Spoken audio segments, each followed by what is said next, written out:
I have been noticing you. For the last 30 minutes, you've been sneaking glances at the woman over there. Don't give me that innocent puppy-like look. This is what my wife bombarded on me one evening while we were out for dinner. Ladies and gentlemen, fellow Toastmasters, and Mr. Prakash Ibrahim in particular, she continued, if I'm no longer attractive to you, just tell me so. Relax, I said. I wasn't really looking at her. But what can I do if something about her really catches my eye? And it was then that the realization struck me like a flash of lightning.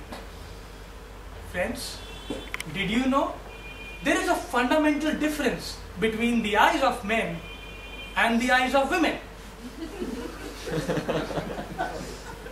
While women have focused and captivating eyes, we men have free and roving eyes.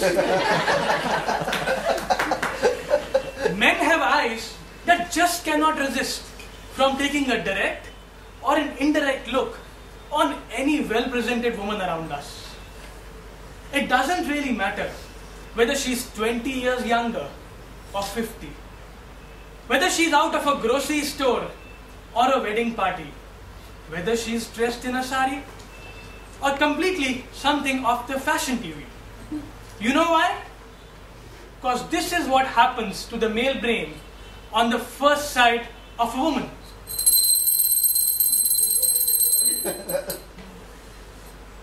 Friends, the history have recorded that this roving eyes is found to be present in all men who have walked the faces of earth.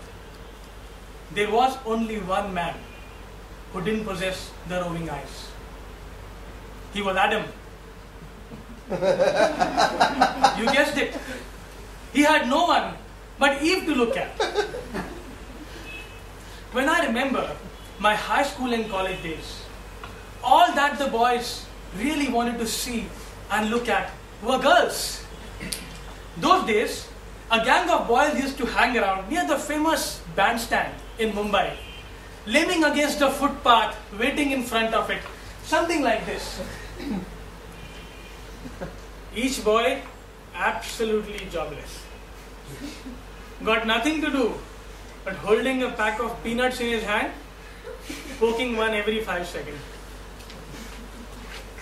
And the eyes are roving aimlessly from left to right, right to left.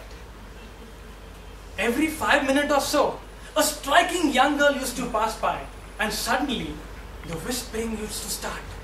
Dude, check her out, man. Now, the roving eyes are no longer moving left to right, but up and down, down and up. If only had we looked at our college textbooks like this.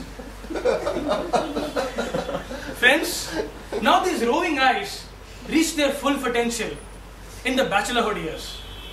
Ask any much married man like Mr. Amit Kumar present here about his bachelorhood years, and he would throw his hands in the air and exclaim, "Ah, the good old free days." Why? Because his eyes were free to roam. Recently, my friend PJ was forced by his parents to get married to put an end to his roving eyes. But did that solve the problem? Even during the wedding reception, even when PJ and his wife are busy on the stage welcoming the guest, PJ's eyes are even busier, sweeping the entire hall with a glance to check out if someone interesting has come. In spite of his wife giving him dirty looks, PJ doesn't care. Because his eyes are now fixated upon a tall young girl dressed in a shimmering silk sari and a glittering choker, who has just walked in and joined the queue of visitors waiting down to come up. Such great is PJ's preoccupation that even though a distinguished college professor is next in the queue to come up, PJ continues to look into the girl's direction. I was standing next to him on the stage, just about to give him a sharp nudge, when I froze with my jaw open. Even professor is looking in the same direction.